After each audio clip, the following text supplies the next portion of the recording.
Hello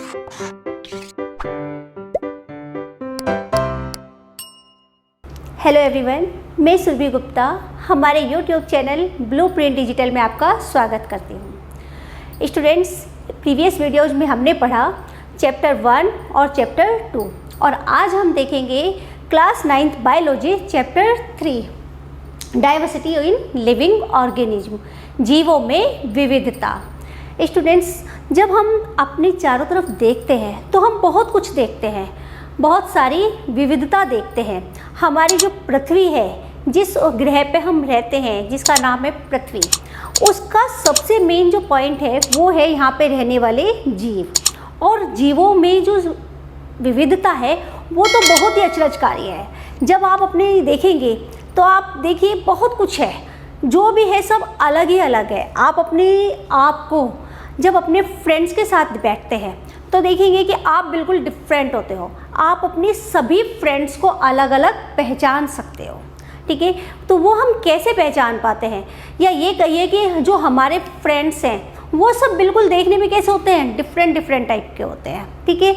जब आप अपने पड़ोस में देखते हैं तो आपके जो पड़ोस में होंगे, आपके फ्रेंड्स होंगे, स्कूल में होंगे, आपके रिलेटिव्स होंगे, वो सब कैसे होते हैं, बिल्कुल अलग अलग होते हैं। ये इसका मतलब ये है कि हम उन्हें देखते ही फर्स्ट साइट में पहचान जाते हैं कि ये हमारे नेबर है या ये हमारे रिलेटिव है। क्लियर। ऐसे ही जब हम अपने और देखते हैं तो हम बहुत कुछ देखते हैं। जैसे आप अपने देखेंगे अलग अलग तरह के पेड़ होंगे। कोई पेड़ कैसा है, बहुत बड़ा है, कोई पेड़ कैसा है, छोटे छोटे हैं, कोई पेड़ ऐसा है जिसमें बहुत सारी लीव्स है, कोई ऐसा है जिसमें लीव्स बहुत कम होती है, ठीक है। ऐसे ही अब आप जंतुओं में देखेंगे तो उसमें भी बहुत अलग अलग होता है। कुछ होते हैं जो बहुत बड़े जानवर होते हैं, जैसे हाथी, ठीक है। आप देखेंगे बहुत भारी हैं, बड़े हैं, और कुछ बहुत छोटे छोटे होते हैं, जैसे चींटी हैं। आप देखेंगे कि आपके घर के आसपास बहुत सारी चीज़ें मिल जाएंगी, जैसे कैट, बिल्ली, ठीक है, बिल्ली देखेंगे, और बहुत सारे आपके अपने घरों में देखेंगे, गाय देखेंगे, भैंस। तो ये सब क्या है, देखने में एकदम अलग अलग होते हैं, ठीक है। कुछ ऐसे हैं जो पानी के अंदर रहते हैं, कुछ ऐसे हैं जो हवा में उड़ते हैं, कुछ ऐसे हैं जो मिट्टी के ऊपर रहते हैं, और कुछ ऐसे जानवर हैं जो जंतु हैं जो मिट्टी के नीचे रहते हैं, ठीक है। और कुछ ऐसे हैं जो मिट्टी में ऊपर भी और नीचे भी रह लेते हैं, या पानी के अंदर भी रह सकते हैं और पानी के बाहर भी रह सकते हैं। क्लियर। तो हम जब अपने चारों तरफ देखते हैं तो हमें बहुत सारी चीज़ें अलग अलग दिखाई देती हैं, ठीक है। अब इसको आप ऐसे भी समझ सकते हैं कि आपके घर में सपोज 2 गाय बंधी है, ठीक है। तो आप उन्हें देख के अलग अलग पहचान सकते हैं कि ये हमारी ये वाली गाय है और ये दूसरी वाली गाय है। या आप अपनी गाय को, ठीक है, अपने पड़ोस के जो पड़ोसी हैं उनकी गाय से डिफरेंट पा सकते हैं, उनमें पहचान कर सकते हैं, ठीक है, कि ये हमारी है और ये इनकी है। कैसे कि कुछ तो उनमें अंतर होता है। जब आप अपने फ्रेंड्स में देखते हैं तो जब आपके कुछ फ्रेंड मिलते हैं तो आप पहचान जाते हैं कि ये मेरा फ्रेंड ये है या इसका नाम ये है, ठीक है। ऐसे ही आप बहुत सारी चीज़ें हैं जो हम अलग अलग देखते हैं, ठीक है। अब जैसे फ्लावर्स है, हमने फूल देखे बहुत सारे, तो हम उस फूल को देख के पहचान जाते हैं कि ये गुलाब का फूल है, ये गेंदे का फूल है, ये चमेली का फूल है। कैसे, उनके कुछ गुण होते हैं, कुछ उनके आकार होते हैं, कुछ उनकी संरचनाएं अलग अलग होती है, ठीक है। ऐसे ही आप अपने आप को जब अपने फ्रेंड से अलग पाते हैं, कैसे पाते हैं कि हो सकता है आपका फेस कलर अलग हो, आपका चेहरा अलग हो, आपके हाथ पैरों की बनावट अलग हो, ठीक है, आपके शरीर की बनावट अलग हो। तो ये सब क्या है, ये बहुत सारे डिफरेंसेस है, विभिन्नताएं हैं, अलग अलग है, ठीक है। तो यही सारी विभिन्नताएं जो होती है ये होती है विविधता, ठीक है। ऐसे ही बहुत सारे जीव, जैसे हमने बात की, हमने देखा चींटी की बात की, हमने चिड़ियाँ देखी है, ठीक है।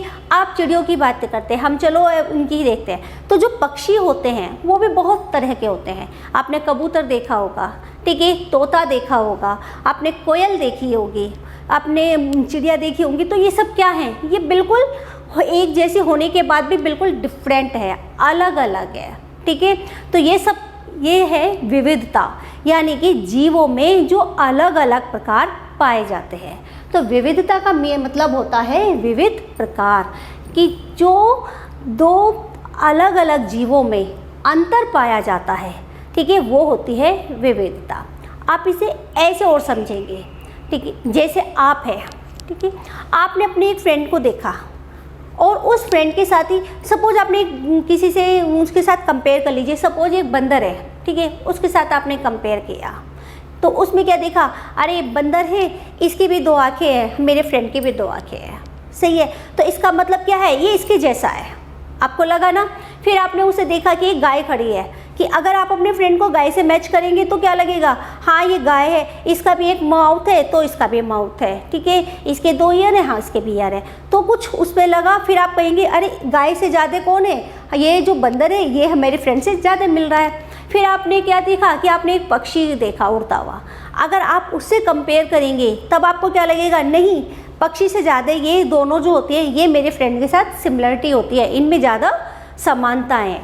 तो कुछ गुण होते हैं बेटा जो आपस में समान होते हैं और कुछ ऐसे होते हैं जो अलग अलग होते हैं।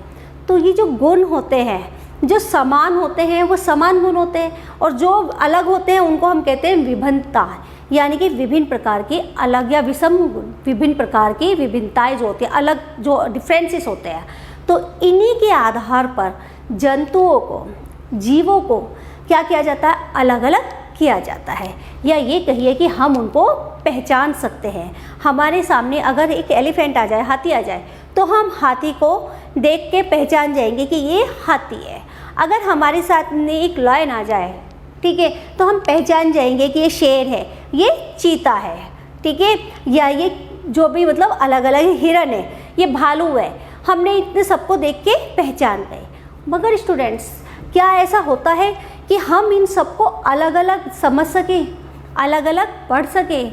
तो इनके लिए क्या है कि हमको इनके बारे में पता करना होगा, इनको पहचानना होगा, क्योंकि जो जिन्हें हम नहीं जानते, जिनका हमें नहीं पता, उनको हम कैसे पहचानेंगे कि ये क्या है, ठीक है।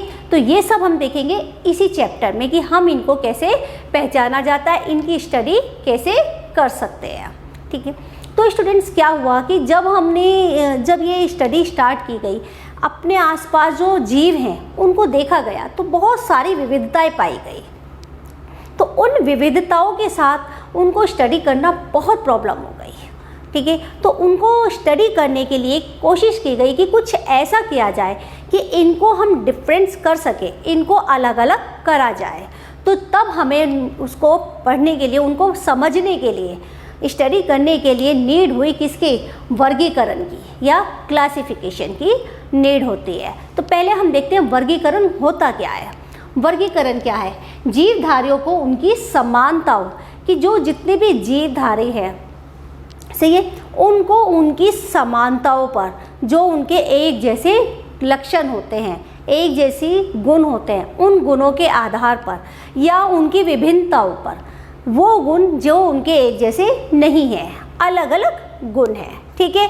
जैसे अलग अलग गुण, जैसे वो पानी में तैरने का गुण वो अलग हो गया, धरती पे चलने का गुण अलग हो गया, ठीक है। जो उड़ रहा है तो वो उड़ने वाला गुण अलग हो गया।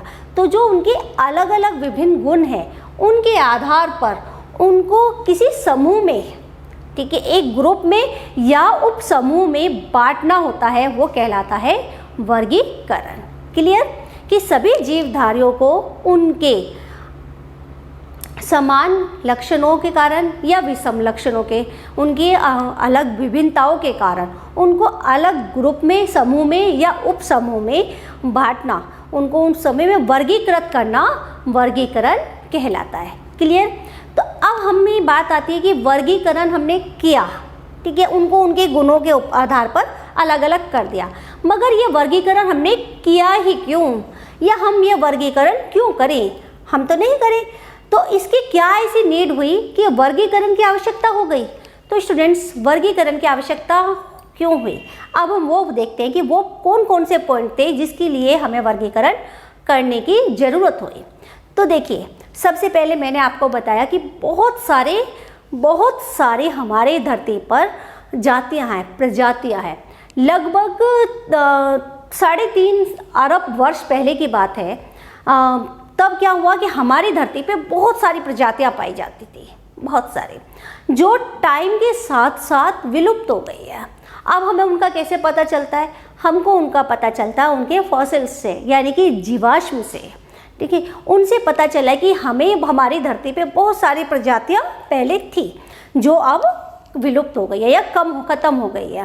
तो जो ये विलुप्त हो गई हैं प्रजातियाँ, ठीक है, इनके जो फॉसिल्स होते हैं, जीवाश्म होते हैं, उनकी स्टडी करने के लिए, हमें मालूम करने के लिए कि ये किस प्रजाति का है या ये कौन से समूह में रखा गया था, हमें किसकी ज़रूरत हो, इस सबसे पहले उस वर्गीकरण की आवश्यकता पड़ी। अगर वर्गीकरण है हमारे पास, सभी जीवों को हमने उनके गुणों के आधार पर अलग अलग ग्रुप में बांट दिया है, तो हमें पता चल जाएगा कि ये जीवाश्म इस ग्रुप से आया है या इस ग्रुप के जंतु का, जीव का है। ठीक है, तो हमें फॉसिल्स का अध्ययन करने के लिए, जीवाश्म का अध्ययन करने के लिए वर्गीकरण की आवश्यकता हुई। और उससे ज़्यादा वर्गीकरण की आवश्यकता क्यों थी? क्योंकि जितने जीव हैं, लगभग इतनी सारी जातियाँ, प्रजातियाँ हैं इतने सारे जीव हैं जिनको हम स्टडी नहीं कर सकते। ठीक है, तो अब हम स्टडी कैसे करी जाए? अब आप एक देखिए, अगर एक प्लांट की बात करें, एक पौधे की बात करें, तो हम कहीं कहेंगे कि ये पौधा कैसा है, ये वो पौधा है जो औषधि देता है, ये है जो औषधि नहीं देता, या ये वो पौधा है जो फल देने वाले पौधा है, ठीक है, फल देने वाला है, या ये कहें कि फल नहीं देता। तो एक उसको बहुत सारी जगह बांट दिया गया, बहुत सारी जगह हो गया, तो हम उसकी स्टडी कैसे कर ही नहीं पाएंगे, क्योंकि वो कन्फ्यूजन होता रहेगा। तो क्या किया गया, उनको अलग अलग ग्रुप में डिवाइड कर दिया गया। ठीक है, आज जब हम ग्रुप में अलग अलग बांट देंगे तो वो क्या होगा, उनको स्टडी करने में ईजी हो जाएगा। तो इस तरह से जितने भी जीवधारी हैं उनको, उनका अध्ययन करने के लिए, उनका बारे में डीपली जानने के लिए, पढ़ने समझने के लिए उनका वर्गीकरण करना अति आवश्यक हो गया, इसीलिए वर्गीकरण किया गया। ठीक है, समझ में आया कि हमें जितने जीवधारी हैं, जो बहुत ज़्यादा है, उन सब जीवधारियों को जानने के लिए, उनके फॉसिल्स को जो विलुप्त हो गए हैं, उनके फॉसिल्स का अध्ययन करने के लिए हमको किसकी नीड हुई, हमको जीवधारियों के वर्गीकरण की आवश्यकता हुई, जिससे उनको एक ग्रुप में बांटकर इजीली उनका अध्ययन किया जा सके। क्लियर हुआ? तो सबसे पहले विविधता क्या होती है? विविधता है जीवधारियों में पाए जाने वाले विभिन्न प्रकार, वो हो गई विविधता। और फिर हो गया वर्गीकरण। इसको आप ऐसे भी समझ सकते हैं, जैसे एक स्कूल है, ठीक है, अब हम अगर स्कूल में एक पूरे सारे स्कूल को ये कहे स्टूडेंट्स से, बहुत सारे स्टूडेंट्स हैं, अब हम कहें कि ये स्टूडेंट्स ऐसा है, ये ऐसा है, ये क्या है, तो हम उनको नहीं पहचान सकते। तो हम उन स्टूडेंट्स को क्या करते हैं, ग्रुप में बना देते हैं कि ये ग्रुप जो है ये इस क्लास का ग्रुप है, या इसको ग्रुप को आपने देखा होगा कि ग्रुप बना दिए जाते हैं, जिससे उनको डिवाइड कर देते हैं कि 4 ग्रुप बना दिए, हाउस कहते हैं जिनको, कि 4 ग्रुप बन गए, ये इस ग्रुप का हो गया, ये बी ग्रुप के हैं, ये सी ग्रुप के, ये डी ग्रुप के। तो क्या हो गया कि अब हमें एक ग्रुप पढ़ना है कि हमारे एक ग्रुप में जितने 100 या 20 स्टूडेंट्स आए उनको देखना होता है। तो इस तरह से उनको ईजी हो जाता है कि जितने भी हैं, जो बहुत सारे जीव हैं, जीवधारी हैं, उन सबको अध्ययन करने के लिए उनको एक छोटे उनके ग्रुप में डिवाइड कर दिया गया। तो वर्गीकरण से हमको उनके अंतर, उनके गुण का स्पष्ट पता चलने लगा। ठीक है, तो वर्गीकरण क्यों किया गया और वर्गीकरण की नीड क्यों हुई, ये हमने देखा। अब ये देखते हैं कि जो ये वर्गीकरण होता है ये किस आधार पे किया जाता है, या वर्गीकरण कैसे किया जाए। हाँ, तो बच्चों अभी हमने बात कर रहे हैं वर्गीकरण की। तो वर्गीकरण जो हो रहा है उसका आधार क्या है, कि जो वर्गीकरण किया जा रहा है या वर्गीकरण किया गया वो किस लिए किया गया, क्या आधार रहा। तो अभी हमें ये तो क्लियर हो गया कि वर्गीकरण क्यों कर रहे हैं। वर्गीकरण किया जा रहा है किसी जीवधारी को पहचान देने के लिए, ठीक है, उसकी विभिन्नता का अध्ययन करने के लिए। जो बहुत सारे हमारे आसपास जीवधारी हैं, या जो ये कहिए पृथ्वी पर जितने जीवधारी हैं, उन सारे जीवधारियों को उनको एक अलग पहचान देने के लिए, उनके अध्ययन करने के लिए, उनको सरलतम रूप से जानने के लिए क्या किया गया, एक वर्गीकरण किया गया।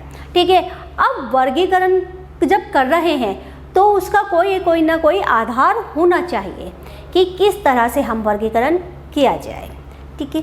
तो वर्गीकरण को जो सबसे माना जाता है कि वर्गीकरण का जो आरंभ हुआ था वो गुण हुआ था उनके जो विशिष्ट गुण हैं उनको लेकर, ठीक है, कि कुछ विशिष्ट गुणों को लेकर उनका वर्गीकरण करना शुरू हुआ।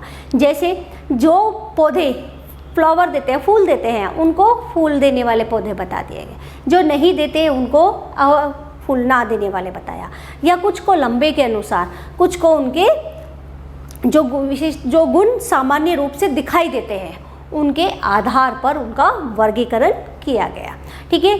तो सबसे पहले है हमारा ये टैक्सोनॉमी। टैक्सोनॉमी क्या होता है? टैक्सोनॉमी है आपका वर्गीकरण विज्ञान। तो वर्गीकरण जब करने लगे तो उसके लिए देखिए, विज्ञान एक वर्ड आता है विज्ञान। विज्ञान का मतलब क्या होता है? हम सब विज्ञान पढ़ते हैं, जीव विज्ञान पढ़ते हैं, वनस्पति विज्ञान पढ़ते हैं, सामाजिक विज्ञान पढ़ते हैं, मनोविज्ञान पढ़ते हैं, ठीक है। तो हम हर जगह देखते हैं कि विज्ञान लगा हुआ है, मगर ये विज्ञान है क्या? विज्ञान का मतलब होता है एक क्रमबद्ध ज्ञान, ठीक है, जो एक क्रम के साथ जो पूरी तरह से एक सीक्वेंस में आ रहा है, ठीक है। सिस्टेमेटिक नॉलेज जो है, जो सिस्टेमेटिक नॉलेज प्रोवाइड कराई जाती है वो होता है वो होता है विज्ञान, साइंस, ठीक है। तो क्रमबद्ध ज्ञान जो होता है उसे कहते हैं विज्ञान। तो अब हमारा आता है ऐसे वर्गीकरण। तो वर्गीकरण भी विज्ञान की वो ब्रांच हो गई, ठीक है, या ये कहो वर्गीकरण विज्ञान वो है जिसके अंदर जीवों को नामकरण, कि किस तरह से जीवों का नामकरण किया जा रहा है, उनके नामकरण, उनकी विविधता की जो पहचान होती है, ठीक है, और उनका वर्गीकरण किस तरह से किया जा रहा है, उनका पूरा एक अध्ययन जो होता है वो होता है टैक्सोनॉमी। कि टैक्सोनॉमी मतलब वर्गीकरण विज्ञान जिसमें किसी जीव के वर्गीकरण करने के लक्षण, उनके वर्गीकरण करने के लिए लक्षण, उनके दिया गया जो नामकरण हो रहा है, उनका नामकरण, उनकी पहचान, ये सब का अध्ययन होता है वर्गीकरण विज्ञान में, जिसको कहते हैं टैक्सोनॉमी। क्लियर? तो टैक्सोनॉमी क्लियर हुआ। टैक्सोनॉमी यानी कि किसी जीव का नामकरण करना, उसको पहचान देना, उसको जीव को किस तरह से पहचान दी जा रही है, उसको पहचाना जा रहा है और उसको किस तरह से वर्गीकृत किया जा रहा है, ये पूरा अध्ययन होता है टैक्सोनॉमी के अंदर। अब वर्गीकरण के आधार की बात हो रही थी, तो वर्गीकरण का आधार किया जा रहा था, तो बहुत पहले की बात है, एक दार्शनिक हुए थे, फिलोसफर, आप सब जानते होंगे, उनका नाम था अरस्तु। क्या नाम था? अरस्तु। और उन्होंने एक कृत्रिम वर्गीकरण तंत्र का नाम दिया, या ये कहिए उन्होंने एक वर्गीकरण का वो करा। तो उन्होंने जो हुआ, उन्होंने कहा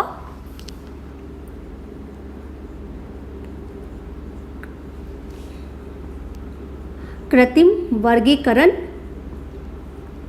तंत्र, ठीक है। उन्होंने एक वो दिया, ये दिया था अरस्तु जी ने, अरस्तु ने। तो उन्होंने क्या कहा, उन्होंने सिंपल उनके जो जीव हैं, ठीक है, उनके लक्षण देखे, कौन से? बाहरी रूप के, बाहरी लक्षण देखकर उनको डाल दिया गया, उनके ग्रुप में बांट दिया गया। जैसे कैसे? जैसे सपोज प्लांट है, पौधे हैं, तो पौधों को बांटा गया, तो उन्होंने पादप का बना दिया गया कि जो पादप औषधि देते हैं वो औषधीय पादप, जो औषधि नहीं देते वो अऔषधीय पादप हो गए, ठीक है। इस तरह से, या ये कहिए जीवों को बांटा कि उन्होंने सामान्य लक्षण जो हैं, या जो सामान्य लक्षण जो दिखाई दे रहे हैं, जो उन्हें बिल्कुल डिफरेंस आ रहा है, ठीक है, बहुत अलग दिखाई दे रहे हैं। तो सामान्य लक्षण जैसे कि मैंने अभी आपकी बात करी चलने की, कुछ जीव पानी में चलते हैं, पानी में रहते हैं, कुछ धरती के ऊपर चलते हैं, कुछ आकाश में उड़ते हैं, ठीक है। तो उन्होंने यही लक्षण देख के उनका वर्गीकरण कर दिया। जैसे जो आकाश में उड़ते हैं उनको कह दिया गया नभचर, ठीक है, अरस्तु ने। जो पानी के अंदर रहते हैं जीव, उनको कर दिया गया जलचर। जो धरती पे रहते हैं उनका नाम दे गया थलचर, जो थल में रहने वाले हैं, ठीक है। तो उन्होंने इस तरह से जितने भी जो जीवों का समूह था, जीव थे, उन जीवधारियों को अलग अलग ग्रुप में बांट दिया गया। अभी देखिए, हमने अगर बात करें तो इस ग्रुप से ही कितने अंतर आ जाता है। तो इस तरह से उन्होंने, अरस्तु ने वर्गीकरण कर दिया गया। मगर उन्होंने उनके ये गुण तो देख लिए जो ऊपर से दिखाई दे रहे थे, मगर जो अंदर के बहुत ज़्यादा समान ग्रुप, वो अलग अलग लक्षण होते हैं, उनके देख लिया। मगर कुछ लक्षण ऐसे होते हैं जो समान होते हैं, ठीक है, उनके आधार पर उनको वर्गीकरण नहीं किया गया। ये काफ़ी प्रचलित रहा, ये काफ़ी दिन तक चलता रहा कि जो वर्गीकरण इन्होंने किया, जो उनके आकार के ऊपर देखकर अलग अलग उनको कर दिया गया अरस्तु जी ने। ऐसे ही उन्होंने देखा कि जो प्लांट हैं जो बड़े हो गए, ठीक है, उनको अलग अलग कर दिया गया। जो बड़े प्लांट हो गए उनको क्या कहा गया, वृक्ष कह दिया गया। जो मीडियम साइज के हो गए उनको पौधे कह दिया गया। जो सहारा लेके चलते हैं उनको क्या कह दिया गया, उनको उन्होंने क्लाइंबर्स या बेल बोल दिया गया। तो ये हो गया पादपों को या जंतुओं को। देखिए जीवधारियों में पादप भी और जंतु भी दोनों आ जाते हैं। पादप को हम ऐसे डिफाइन कर सकते हैं, अलग से कह सकते हैं कि वो, देखिए सभी, हमने अभी पहला प्रीवियस चैप्टर में पढ़ा था कि जितने भी जीवधारी हैं, सही है, कोई भी जीवधारी है, वो सब सेल से मिलके बने होते हैं, कोशिका से बनते हैं। और कोशिका हमने कितने प्रकार की पढ़ी थी, 2 प्रकार की। एक कोशिका होती है पादप कोशिका और एक होती है जंतु कोशिका, ठीक है। तो यहाँ ये पादप और जंतु सब क्या है, जीवधारियों में आ गए, जीवों में। अब जो ये जीव हैं, जो हमने पादप और जंतु को अलग कर रहे हैं, वो उनको हम कैसे अलग कर सकते हैं कि जो कोशिका के आधार पर कि वो बहुकोशिकीय जीव, मतलब एक ये कहिए कि वो जीव जो बहुकोशिकीय हैं, जिसमें एक से ज़्यादा कोशिकाएं हैं, ठीक है, बहुकोशिकीय हैं, ठीक है। और या वो कहिए जो एक कोशिकीय है, ये इनके विशिष्ट गुण हैं। इनके बात छोड़ते हैं अभी हम देखते हैं पादप और जंतुओं में। तो हम कहें कि पादप और जो जंतु हैं उनको अलग कैसे किया जा सकता है, तो उनकी जो कोशिका है उनके आधार पर हम उनको एकदम अलग कर सकते हैं कि जो कोशिका, जिस कोशिका के ऊपर प्लाज्मा मेम्ब्रेन होती है, कोशिका झिल्ली होती है, सिर्फ कोशिका झिल्ली होती है, वो जंतु कोशिका होती है। और जिस कोशिका के ऊपर कोशिका झिल्ली के ऊपर कोशिका भित्ति पाई जाती है, वो होती है पादप कोशिका, ठीक है। जो कोशिका भित्ति के साथ होती है, या ये कहिए जिस कोशिका पे कोशिका भित्ति होती है और जो प्रकाश संश्लेषी होती है, वो पादप कहलाते हैं, ठीक है। सही हो गया कि पादप वो हैं जिनकी कोशिकाओं में कोशिका भित्ति होती है और ये प्रकाश संश्लेषण की क्रियाएं करते हैं। तो ये हो गए पादप। तो इस तरह से क्या किया गया, अरस्तु जी ने कृत्रिम वर्गीकरण तंत्र बनाया, जिसमें उन्होंने उनके गुणों के आधार पर उनको मोस्टली उनको बड़े बड़े गुणों के आधार पर उनके अलग कर दिया गया। जैसे पादपों को कर दिया, ऐसे ही उन्होंने जंतुओं को कर दिया, नभचर, उन्होंने सिंपल एक उनको अलग अलग ग्रुप में डिवाइड कर दिया गया। मगर इसके बाद उस कृत्रिम वर्गीकरण पर ही काम चलता रहा, ठीक है। अब उसके बाद एक और साइंटिस्ट हुए थे जिनका नाम था कैरोलस लीनियस, ठीक है ना। जो कैरोलस लीनियस थे, उन्होंने क्या करा कि उनको इस वर्गीकरण को थोड़ा सा चेंज कर दिया, ठीक है ना। तो कैरोलस लीनियम ने क्या किया, तो इनके वर्गीकरण को चेंज करने के लिए उनको उनके वंश के और उनकी जाति के आधार पर अलग अलग कर दिया गया कि इनको एक नाम दे दिया गया जिसमें उनके वंश आता था, उनकी जाति को डाला गया, ठीक है, उनको अलग से नाम दिया गया। तो उस पद्धति को कहते हैं द्विनाम पद्धति। क्या कहते हैं, द्विनाम पद्धति।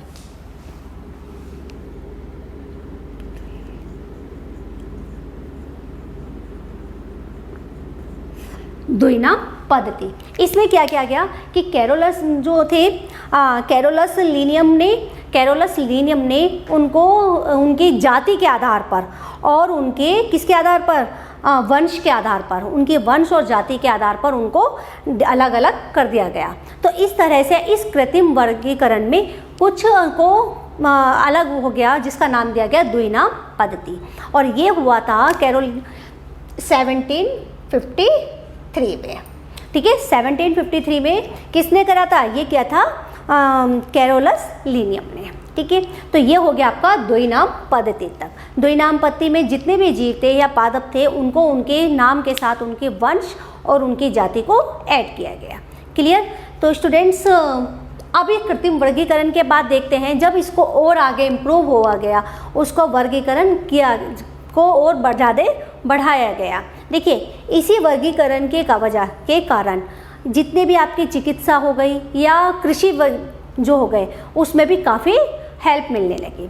तो इस वर्गीकरण को आगे बढ़ा के क्या किया गया, दूसरा तरीके से एक तंत्र हो गया, उसमें उनके अलग अलग जो सामान्य, एक तो सामान्य गुण हो गए और उनके दूसरे गुण जो आंतरिक गुण थे उनके आधार पर भी उनको अलग अलग किया गया। तो वो उसको नाम हो गया प्राकृतिक वर्गीकरण तंत्र। तो स्टूडेंट्स अब हम नेक्स्ट वीडियो में देखेंगे प्राकृतिक वर्गीकरण तंत्र। ओके स्टूडेंट्स, अगर आपको मेरी ये वीडियो अच्छी लगी हो तो इसे आप लाइक कीजिएगा, अपने फ्रेंड्स के साथ शेयर कीजिएगा और हमारे चैनल को सब्सक्राइब कीजिएगा। Thank you.